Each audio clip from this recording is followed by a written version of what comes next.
Bonjour. Comme nous allons le voir, le rapport entre le traitement automatique des langues, ou TAL, et les corpus peut s'envisager de deux manières. D'une part, dans l'application des techniques du TAL à l'annotation des corpus. En effet, de nombreuses tâches d'annotation peuvent être conduites de façon automatique ou semi-automatique, comme la transcription d'énoncés orales, l'alignement entre signal et transcription, l'étiquetage et la lemmatisation, l'alignement bilingue, etc. On utilise donc le TAL pour élaborer des corpus. Mais d'autre part, de façon inverse, l'élaboration de corpus permet aussi de développer des outils de TAL. Il s'agit là d'une application pratique des corpus langagiers qui est parfois méconnue, mais qui a pris une importance croissante dans le développement récent de ces technologies. Pour progresser dans le développement d'une technologie complexe, il devient rapidement nécessaire de mettre au point des protocoles d'évaluation, ou benchmarks, permettant de comparer les performances de différents types d'approches et de systèmes et d'affiner leur paramétrage. On est ainsi amené à développer des corpus d'évaluation. Il s'agit de corpus comportant des annotations validées par des annotateurs humains selon des critères soigneusement explicités. De tels corpus ont été développés pour des campagnes d'évaluation dans de nombreux domaines. La recherche de documents et la recherche d'informations, la traduction automatique, les moteurs de questions-réponses, l'alignement multilingue, l'analyse syntaxique, la transcription automatique de paroles, la reconnaissance d'entités nommées, l'identification d'unités polylexicales, la reconnaissance automatique de la parole et de nombreuses autres applications qu'il serait trop long de mentionner ici. Le principe de ces campagnes est simple. Plusieurs systèmes sont amenés à concourir sur une tâche précise pour laquelle on a élaboré un corpus d'évaluation. Ce corpus d'évaluation est souvent découpé en deux parties. D'abord, le corpus de développement utilisé pour le test à blanc, ou dry run, permettant au système d'ajuster leurs paramètres, leur format d'entrée et de sortie. Et ensuite, le corpus de test proprement dit. La notation de référence constitue ce qu'on appelle un étalon de comparaison, ou gold standard. Par exemple, si on évalue des systèmes de traduction automatique, la référence sera constituée d'une série de textes accompagnés d'une ou plusieurs traductions réalisées par des traducteurs professionnels. On évalue ensuite les systèmes en comparant leurs sorties avec les traductions de référence.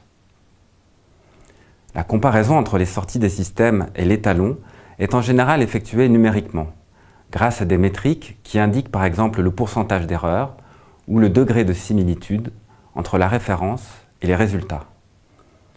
Constituer une annotation de référence est en soi une tâche complexe et problématique. Par exemple, pour la traduction, il est clair qu'il n'existe pas une seule façon de traduire un texte. Des traducteurs humains produiront des traductions différentes pour une qualité similaire.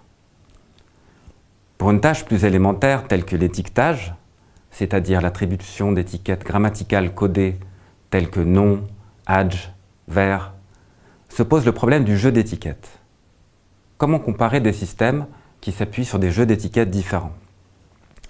Combien de parties du discours doit-on considérer dans la référence d'annotation? Les réponses à ces questions sont multiples. Une solution consiste à développer des standards d'annotation génériques auxquels les systèmes doivent se conformer. C'est le cas du système d'annotation Universal Dependency Tree Bank pour l'annotation syntaxique.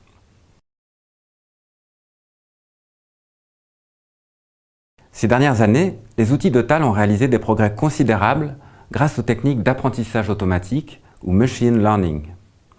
Ces techniques, en général basées sur des modèles probabilistes, sont nourries de statistiques extraites à partir de corpus validés manuellement, comme les corpus d'évaluation utilisés comme corpus d'apprentissage ou corpus d'entraînement.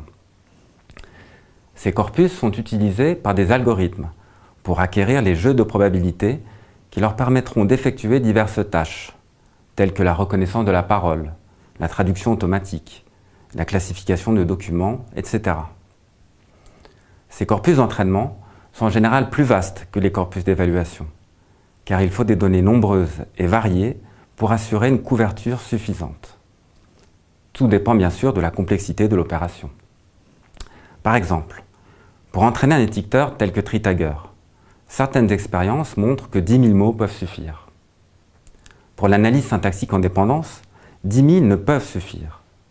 Dans nos expériences, nous avons pu entraîner un analyseur syntaxique sur un corpus arboré de latin tardif de 250 000 mots, alors qu'avec un autre corpus de 50 000 mots, les performances étaient mauvaises. Mais pour des technologies plus complexes, nécessitant d'intégrer les unités lexicales dans des contextes diversifiés, avec des sens variés, il peut être nécessaire de recourir à des corpus beaucoup plus vastes. La traduction automatique est un exemple paradigmatique de ce type de système. On constitue d'abord un corpus de texte traduit par des humains. Ce corpus est segmenté, puis aligné au niveau de ses phrases et mots correspondants. À partir de cet alignement, on peut extraire un modèle de traduction indiquant la probabilité qu'un mot ou une expression en langue cible soit la traduction d'un mot ou une expression en langue source. On constitue ainsi ce que l'on appelle un modèle de traduction. Par ailleurs, toujours à partir du corpus, on peut apprendre des probabilités de suite de mots dans la langue cible. C'est ce qu'on appelle un modèle de langage. Le calcul de la traduction la plus probable est effectué par la combinaison de ces deux modèles. Les techniques d'apprentissage automatique se sont encore développées récemment avec l'introduction de l'apprentissage profond, ou deep learning, faisant intervenir les réseaux de neurones artificiels qui s'appuient sur une modélisation informatique s'inspirant des neurones biologiques. Ces évolutions font des corpus, qu'ils soient annotés ou traduits par l'humain, des ressources de plus en plus précieuses et centrales pour la mise en œuvre et le développement du TAL. De quoi assurer un bel avenir au développement des corpus comme débouché de l'ingénierie linguistique.